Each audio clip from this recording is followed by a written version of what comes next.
Hello and welcome to Russia's Cafe. I'm super excited today because we get to try 49th Parallel, which is a company based out of Vancouver. I wanted to try these guys' coffees for years. I actually, years ago, well, I didn't, my wife did, the grinder that we use, we actually bought from them, but we had ordered online, so we'd never actually tried any of their coffee yet. So when we lived out in BC, in British Columbia, we had bought the grinder. It was probably about 7, 8 years ago, but we never got around to trying the coffee. So tonight, 8 years later, we're gonna give it a shot. 49th Parallel. I love the color of this bag. It's awesome. I smelled the beans ahead of time because I made sure to grind it so that way we don't have to go through that process. But like, it has this smell of like a nice cigar. I don't really know how else to describe it. It's very deep and dark in its aroma. Oh, it's really good. Anyway, so I'm super excited. I weighed out 20 grams ahead of time, ground it up. The ground coffee, let's see here. That's kind of hard to smell at that distance. All right, so and I got my water all prepped and ready. So let's get started on the coffee tasting. I'm really excited for this. I ordered the coffee last week, or my wife ordered it for me. And so I've been waiting for days to be able to give this coffee a shot. So it's gonna be awesome. All right. So 49th Parallel, if I remember correctly, their name has to do with where they're actually located. Let's see if they have the story on the bag. They do not have the bag on the story. Oh man, I should have gotten the story and read that on here. But if I remember correctly, when dealing with longitudes and latitudes and degrees on a map, they are at the 49th parallel, if I remember correctly. It's been a while since I looked that up, but I think that's the case. Anyway, let's get to it. I'm super excited, especially from that. And how many times can I say I'm super excited? Hey, David, keep repeating yourself. That's okay. And I always forget my mug. I'll get it in a second here. When we go in for that nice bloom, that's when we'll get that going. So 20 grams, I'm doing a 1:16 ratio like I usually do. So that is going to end up being 320 grams of coffee out, or at least water in, and probably a little bit less because the ground will soak up some water. All right, let's get the bloom going. I'll grab my mug, and then I have another story for you guys. And this is one of my favorite stories. But yeah, so I have next week's coffee all set up, ready to go. It's another one that I've wanted to try for a while, but this one I'm actually more excited about this one because it's been a long time coming. Oh, you know what? We're going Batman with this one. My daughter bought this one for me probably about 6 years ago, I'd say. So this is one of my favorite mugs. It unfortunately has a little chip there. But it is what it is, and I heated up my mug, which normally I don't do on our tastings, but that's okay. Anyway, so story time. All right, so it's fitting to tell this story when trying the 49th Parallel because this actually happened just outside of Vancouver.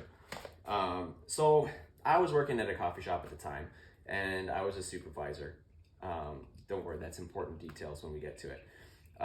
So anyway, I had this customer who would come through, and his name was Ian, and he was just a really nice dude. So he'd come in, he'd get I think it was an Americano, if I remember correctly. He would get a small Americano, and he would come in, not super regular, but regular enough to remember him. And he'd come in, we'd just chat, and as he'd walk in the door, oh hey Ian, how you doing? And typical just small talk. You getting your Americano today? Yeah. So nothing too crazy, just some dude that was one of my regular customers. Now, as a supervisor at this place, one of the things we would have to do when we would leave shift and come back on shift is we would have to make sure to count the safe. So every shift that you came on, the supervisor that was on previous shift would count out, and then you would count in 327. That's close enough. You would count in. So I'm there, the safe is down below, so I'm like down out of the way, so I can't see what's going on in the cafe. And all of a sudden I hear somebody go, hey, the drummer from Mariana's Trench is in the store. And I was like, what? Who's here? The drummer from Mariana's Trench. Really? So I'm down below, and I get up, I look, I was like, And I was like, where? They're like, right there. Like, oh, that's Ian. To me, like, I had no idea who he was. I had seen their band live a few years previous because there was a coworker I had that was like, hey, let's go see Mariana's Trench. I got an extra ticket. Do you want to come? I was like, yeah, sure, absolutely. So I went, and they put on a good show. It was quite good. But I didn't remember what they looked like. It had been a while, and it wasn't a band that I listened to a lot, so it wasn't somebody that I really knew what they looked like.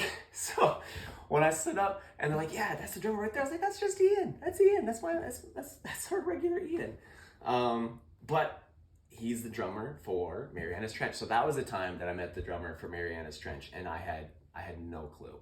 And he's just a regular dude. He's a very nice guy.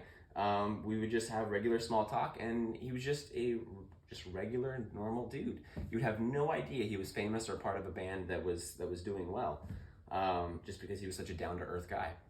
But it's crazy now when I tell that story to people, and I go back and I'll pull up a picture of the band. I'll be like, yeah, see, that's him. That's the guy. And it's so weird because to me, because I knew him on a customer, like, I guess, not that we were friends, right? A personal level. But anyway, a personal level, for a coffee shop personal level. Seeing him in the band photos, he just seemed out of place. But I think that may have just because I knew him as Ian, the customer who got an Americano. Anyway, that's one of my favorite stories because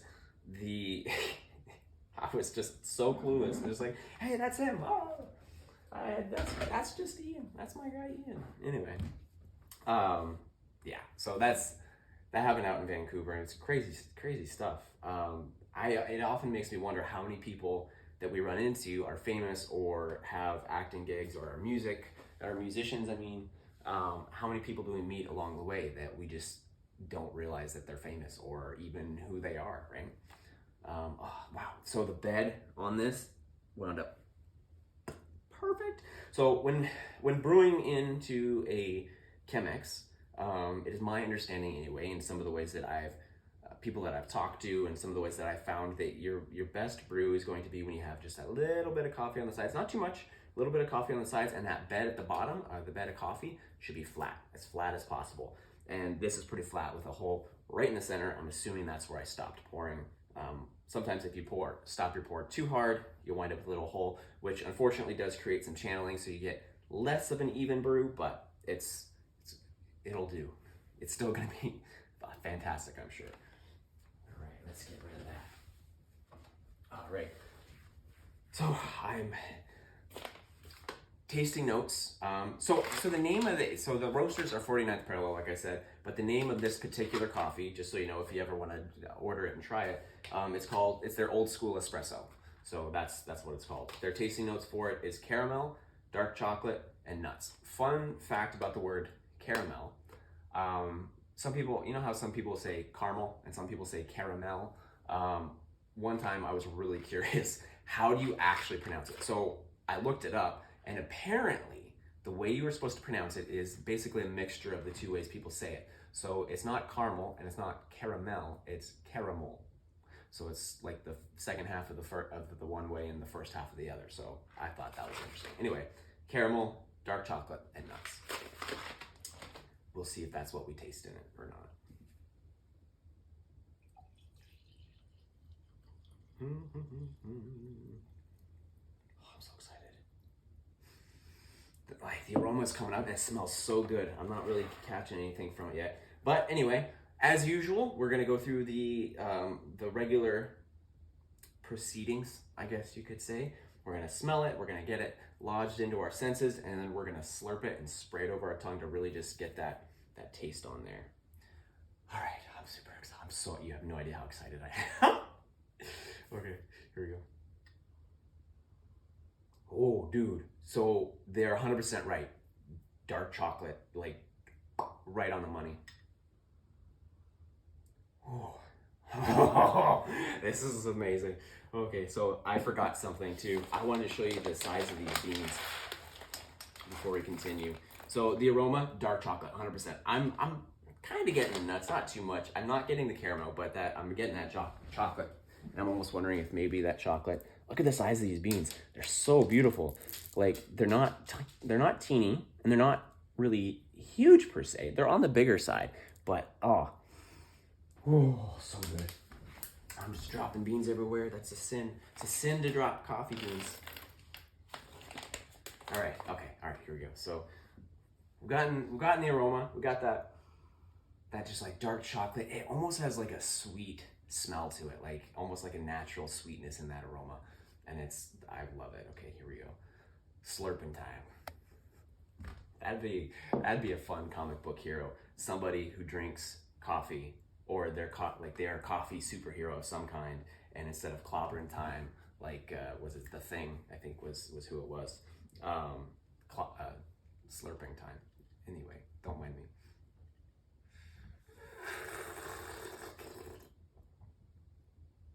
There's the nuts. So the dark chocolate they're talking about, totally in the aroma. The flavor, the flavor profile, that's where the nuts come in. I'm not getting any caramel from it whatsoever.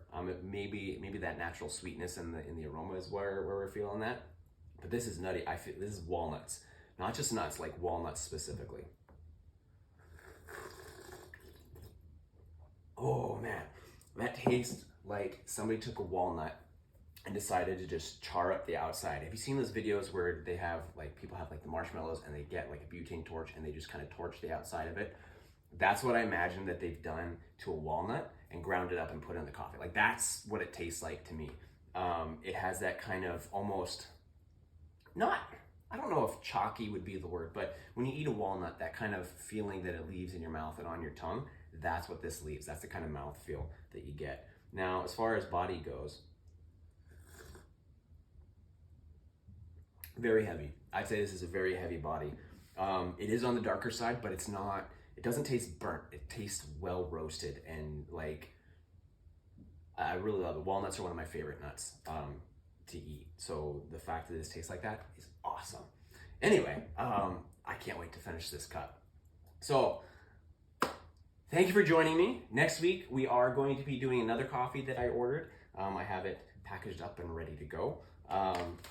So as far as the 49th parallel, the color of this bag is so cool. Like, I am a person who is easily swayed by packaging and merchandising.